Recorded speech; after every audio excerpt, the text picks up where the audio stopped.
नमस्कार, मैं अजय विश्वकर्मा। आप देख रहे हैं सुमन प्रकाश की न्यूज़। हम आज राजधानी भोपाल के मीनाल रेसिडेंसी में हमारे साथ हैं ज्योतिष के विशेषज्ञ डॉक्टर नीलिम त्रिपाठी जी, जो हम उनसे प्रयागराज के विषय में जानेंगे और प्रयागराज में किस तरह अभी प्रयागराज का दौरा भी करके आए हैं, तो प्रयागराज में किस तरह एक महाकुंभ का आयोजन हो रहा था, वहाँ पर क्या क्या विशेषताएँ चल रही हैं, तो उनसे हम बात करेंगे। महाराज जी, सबसे पहले तो आपका हमारे चैनल सुमन प्रकाश में सच में आपका बहुत बहुत स्वागत है। बहुत बहुत धन्यवाद विश्वकर्मा जी।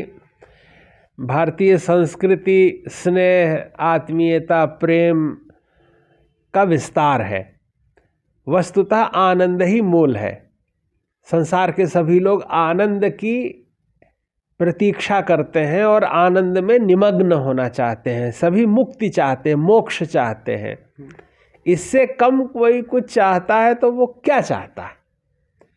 बंधु, बहुत महत्वपूर्ण बात है कि ये इस समय माघ मास में तीर्थराज प्रयाग में कुंभ चल रहा है। 12 वर्ष में ये कुंभ आता है।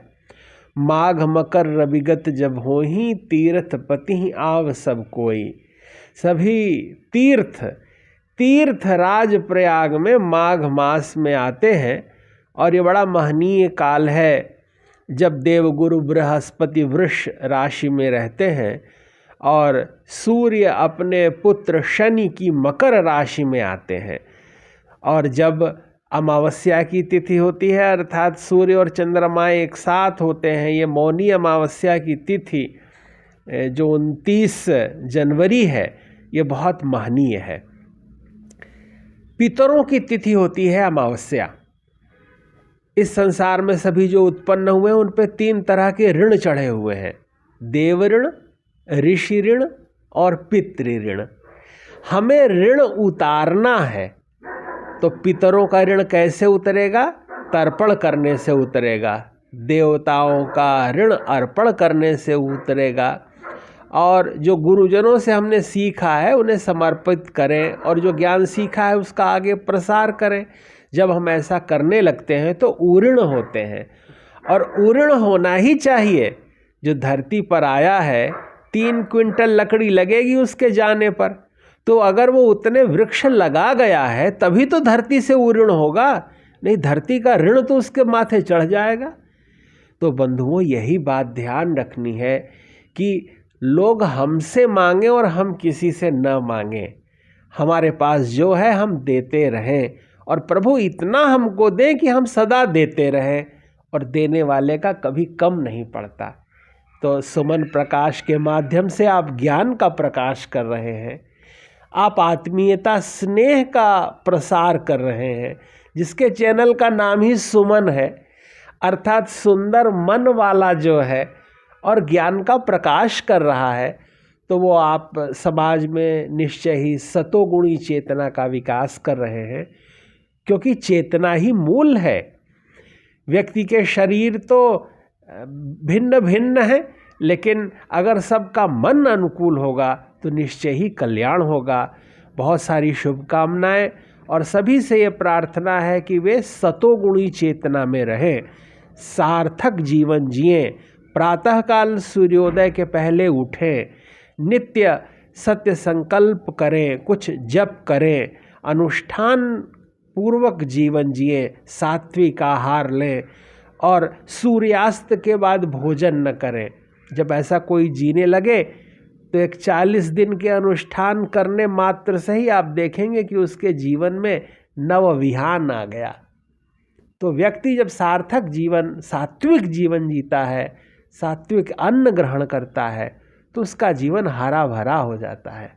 गुरुदेव, मतलब कहते हैं कि जो माह का महीना जो है ना, सबसे बड़ा महीना होता है, तो उसमें क्या शुभ कार्य किए जाते हैं, और जो मौनी अमावस्या आ रही थी उसका क्या उद्देश्य होता है मौनी अमावस्या का? यही तो सच आज में ये बात बता रहे हैं। यही आज का सच है कि ये माघ का महीना चूँकि शीतकाल है, शीतकाल में ये मकर संक्रांति सूर्य उत्तरायण हो जाते हैं। सूर्य उत्तरायण होते हैं तो देव कार्य, पितृ कार्य और मांगलिक कार्य सब शुरू हो गए, शादी विवाह शुरू हो गए, लोगों के गृह प्रवेश होने लगे। तो जब सूर्य उत्तरायण होते हैं तो हम सब चाहते हैं हमारा जीवन उत्तरायण की ओर जाए, शुक्ल पक्ष उसमें आए, आनंद और उत्सव आए। तो भगवान जग गए हैं, सूर्य उत्तरायण हो गया और गुड़ के लड्डू अर्थात तिल के लड्डू सब खाते खिलाते हैं, इसलिए कि जो सूर्य का वर्ण है वो गुड़ के रंग का सा है। और तिल शनि देवता को प्रिय है और पिता पुत्र की राशि में आए हैं, इसलिए तिल के लड्डू बनाकर खाने खिलाने से ग्रह दोष दूर होते हैं, सुख शांति आती है और कोई भी किसी का कुछ खाता है तो गुण गाता है। इसलिए सात्विकता का विकास करना चाहिए और सत्कर्म कभी भी करें, सत्कर्म के लिए कोई समय सीमा नहीं है, सभी काल अनुकूल हैं। यह विशेष अनुकूल है कि सब लोग एक साथ मिलते हैं। ये एक वैक्सीनेशन का तरीका है कि एक साथ जब 40 करोड़ लोग एक संगम पर डुबकी लगाएंगे तो अपने आप वैक्सीनेशन हो जाएगा। भारत में अयोध्या में भी भगवान श्री राम की जन्मभूमि का प्राण प्रतिष्ठा का 1 वर्ष पूरा हो चुका है और 22 फरवरी को पिछले वर्ष भी एक दूसरी दिवाली के रूप में मतलब बनाया गया। तो आप उसके बाद क्या कहना चाहेंगे? विश्वकर्मा जी घट घट में राम है और प्रत्येक व्यक्ति मर्यादा पुरुषोत्तम श्री राम जी का अनुसरण करे, उनके जैसा व्यवहार करे। मातु पिता और गुरु की बानी बिनहि विचार करिए शुभ जानी। जो राम जी अपने पिता के वचनों का मान करके 14 वर्ष के लिए वनवास चले गए, मानो वो जन जन के हृदय में चले गए। इस संसार में कोई भी व्यक्ति जो माता पिता और गुरु की आज्ञा का पालन करता है वो भगवान राम की तरह पूजित हो जाता है। ये मर्यादा पुरुषोत्तम मर्यादा का पालन करना सिखाते हैं और ये व्यवहार का विषय है।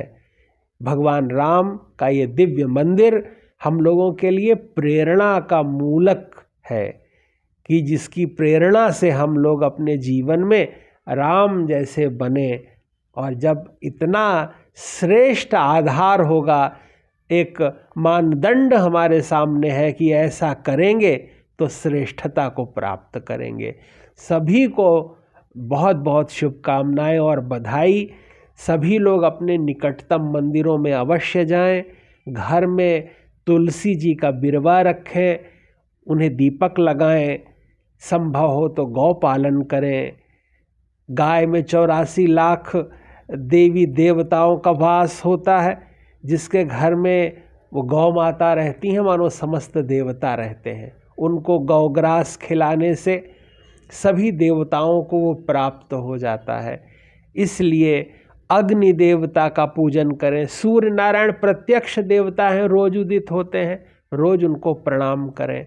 जो जितना कृतज्ञ होता है वो उतना श्रेष्ठ होता जाता है। जैसे बया पक्षी घोंसला बनाता है, कितना सुंदर चुन चुन के घोंसला बनाता है। एक कवि कविता लिखता है, एक जुलाहा कपड़े बनाता है, एक कुम्हार मिट्टी के बर्तन बनाता है, एक नापित जब किसी के केश काटता है। तो सब अपनी कला में पारंगत हैं, जिसको जो कौशल है वो कार्य करता रहे। शिल्पकार शिल्प से मंदिर बनाते हैं, लेकिन जब भगवान प्रतिष्ठित होते हैं तो वे सब के होते हैं। समाज का प्रत्येक वर्ग जब मिलकर रहता है, जुड़ता है, तो पूरे समाज का कल्याण होता है।